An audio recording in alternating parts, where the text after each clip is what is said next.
Yeah, it's Lil Kenny Russell, Kanoom, Consul Moon. You already know what you're gonna get when you step in the room. You're now dealing with Kanoom. Yeah, I'm here. And while I'm here, I'm gonna make the information direct and clear, because a lot of y'all can't hear. Yeah. Now, I seen the movie The Woman King. The Woman King, okay? And I was trying to contrast it in my mind, because when I see stuff now, opposed to when I used to just see movies, it used to sit on my consciousness and my subconsciousness, but it wouldn't go any further than that, because I didn't have any basis of like comparative analysis or to look at it in any other format than just, for entertainment purposes.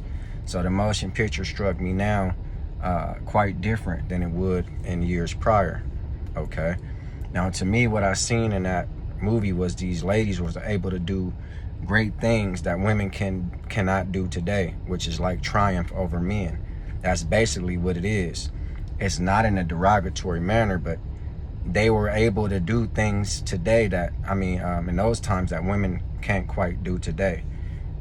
Stop colonial powers from coming in there, taking over their men, enslaving their women, using them as, sexual whores, and using the men for slaves and things of that nature, taking their natural resources and stuff like that. Now, these women were able to overcome that because at this particular point in history, men had got a little weak, and they were just making deals with them to keep them, off their ass, so to speak. But these women was like, nah, we ain't gonna have it. A group of women, Amazons or the homies, Ajois, I believe that was their names, the Ajoy tribe, the women. I got a lecture on this too, a live stream lecture on this too on my computer. I never broadcasted over YouTube, but I know a bit about the history before the motion picture came, to the big screen. But for me, I compared it now to like what was so key about what they did then opposed to now. And for me, you probably not gonna see it like this, but for me, religion is in the way now. They didn't have religion in a formalized manner in which we have it now. They had a religion to where it was like a spiritual thing, and they when they went before this one particular battle, they showed you like a spiritual type of ceremony. It was like witch heads, well, not witch heads, like goat heads, human skulls and stuff like that, and they had it in the fire with a stick, and they was pouring blood on it and things of that nature. Now that practice is called Vadum. Okay, you know it as voodoo. The god of voodoo is Vadum, the god Vadum. Okay, that's what they were practicing. Now that's a spiritual type of thing. The god is invisible, if you will, but they were invoking like the spirit of death before they went into this one particular battle, because they got a tip from like a half-breed dude that was in there that said, hey, they're gonna come down on y'all, so just go let the ladies know. They said that in the picture. So this half-breed wouldn't told one of the little girls that was a star of the picture, and she wouldn't told the queen, and they invoked the spirit of death with that spiritual ceremonious practice, okay? They didn't have Jesus the Christ. Now today, I contrast that. What I'm saying is religion is in the women way from doing many great things, because see, in religion, the man is over the woman's life. A woman is never in control of her own destiny because she have a man God. And even in the Bible and all religious books, man is over the woman. They say it like this: God is over man, man is over the woman, and the woman is over the children. Okay? So in that movie, they didn't have them values. That's why the women was able to kick the men ass. But today you got a sorry ass little young nigga, and I'm using these terms because I'm just speaking, and I'm basically dealing with the street level personality when I'm speaking like this, because any man that's want to hold this lady back, he hasn't came up over a street level personality, okay? So you got a young man who's abusing his woman in many ways. Financially, he's taking her money that she earned to use it for his own benefits, most likely putting it in some entertainment purposes or some rap game, or buying him some shoes or clothes or jewelry so he can look good. But the young lady is earning it, okay? You got a man that's financially, you got a man that's kicking her around verbally, telling her she ain't shit. Everybody else she look nice to, she ain't shit. She need to gain weight. She's not as cute as she used to be. Okay? That's verbally.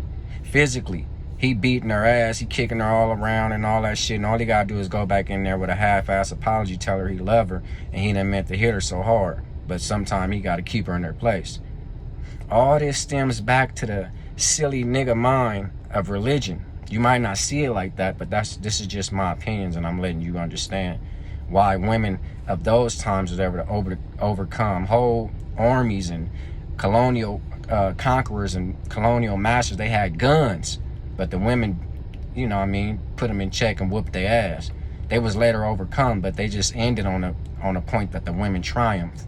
See, one woman can't triumph today because she got a man over her life. And a man over every woman's life is a man God, which name is Jesus the Christ. So in that movie, they didn't have Jesus the Christ. See what I'm saying? I'm just letting you think. That's how I interpreted the movie real quick, in terms of like, damn, why women ain't so powerful today? They don't even put women in powerful type of situations so they can change shit. They life givers, but they can't change life. Okay? So that was my whole thing to sum up the movie, and contrast of today's women to those women. A woman can't come up from up under her boyfriend today. He holding her back in every sense of the word, because it's the Jesus Christ and Allah, the Muhammad. Any religion has a man God over it. It's the whole religious complex that keeps the lady in check, and she can't really overcome that. They didn't have that in those times.